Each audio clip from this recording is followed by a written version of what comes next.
একটা gas lighter কতই বা দাম? 10 টাকা, 15 টাকা কিংবা 20?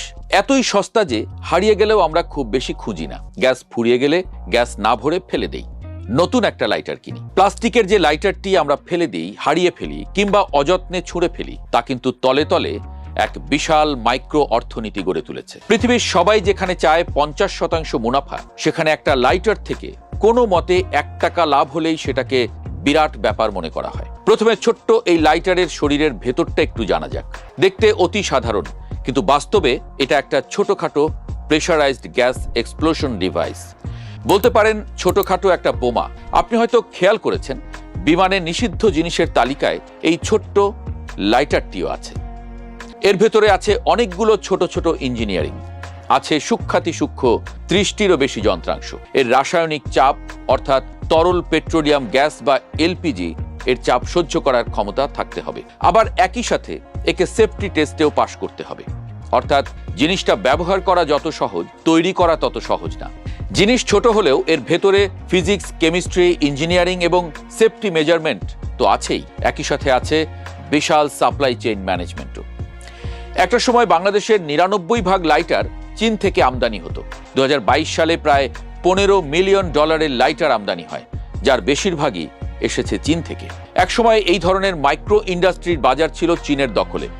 এখন কেরানীগঞ্জ, কামরাঙ্গীর চর, আশুলিয়ার মতো জায়গায় গড়ে উঠেছে ছোট ছোট কারখানা। এটা বাংলাদেশের হালকা ইঞ্জিনিয়ারিং শিল্পের সম্ভাবনার ইঙ্গিত দেয়।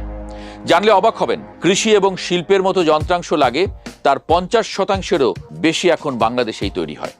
বর্তমানে এই খাতের বাজার মূল্য $8.2 বিলিয়ন। ঠিক শুনেছেন, বিলিয়ন ডলার। কর্মসংস্থান প্রায় 10 লাখ মানুষের। সবচেয়ে বড় ব্যাপার, কোনো সরকার এই শিল্পের পৃষ্ঠপোষকতা করেনি। তরুণরা নিজস্ব উদ্যোগে ঠেকে ঠেকে এবং ঠোকে ঠোকে গড়ে তুলেছে এই শিল্প। এখনো অনেক বাধা আছে।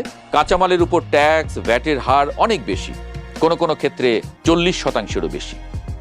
এত দাম দিয়ে কাঁচামাল কিনে খোলা বাজারে মাত্র 10 টাকায় লাইটার কিভাবে বিক্রি করা সম্ভব? আগেই যেমন বললাম, এর ভেতরে আছে 30টিরও বেশি ইঞ্জিনিয়ারিং, আছে ফিজিক্স, কেমিস্ট্রির গুরুত্বপূর্ণ কাজ। বাজারে ছাড়ার আগে একে বিএসটিআই এর টেস্টে পাশ করতে হয়। তারপর একে প্যাক করে শত শত কিলোমিটার দূরে ডেলিভারি করতে হয়। কাঁচামাল, শ্রম, মেশিনের অবচয়, পরিবহন খরচ, ট্যারিফ, আর মাঝখানে এতবার হাত বদল করা প্রতিটি মানুষের লাভ, সবকিছু মিলেই কিন্তু মাত্র 10 থেকে 15 টাকা। ইউরোপের কোনো দেশে এর ভেতরের স্প্রিংটাও 10 টাকায় কেনা সম্ভব না। আর বাংলাদেশে আপনি 10 টাকাতেই পুরো লাইটারটাই পেয়ে যাচ্ছেন। কিভাবে?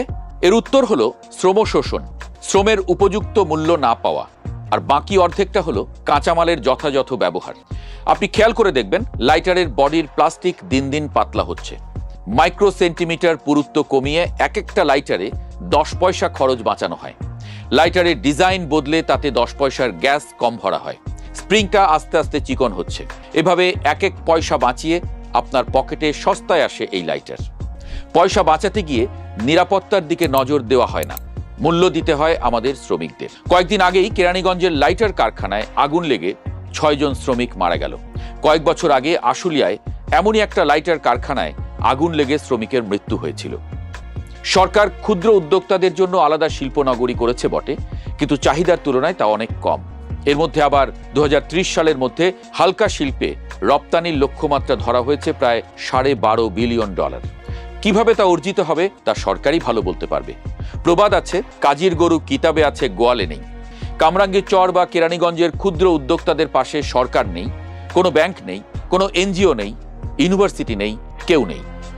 উদ্যোক্তারা নিজেরা যেভাবে পারছেন লড়াই করছেন, টিকে আছেন এবং অল্প অল্প করে দেশকে এগিয়ে নিয়ে যাবার চেষ্টা করছেন। এই উদ্যোক্তারা না থাকলে এই পণ্যগুলোই আমাদেরকে $8.5 বিলিয়ন খরচ করে আমদানি করতে হতো, অর্থাৎ প্রায় 1 লক্ষ কোটি টাকা দেশ থেকে চলে যেত। যাদের শ্রমে এবং ঘামে গড়ে উঠছে আমাদের অর্থনীতি, তাদের নিয়ে আমরা কি কিছু ভাবছি? এরপর যখন একটা লাইটার হাতে নেবেন, দেশীয় ক্ষুদ্র উদ্যোক্তাদের কথা একবার মনে করবেন, যারা এই আন্তর্জাতিক অর্থনৈতিক রাজনীতির মধ্যে চীনের মতো মহা পরাশক্তিকে হটিয়ে দেশের বাজারের দখল নিয়েছে। মাইক্রো ইকোনমিতে এটা আমাদের জাতীয় বিজয়ের প্রতীক।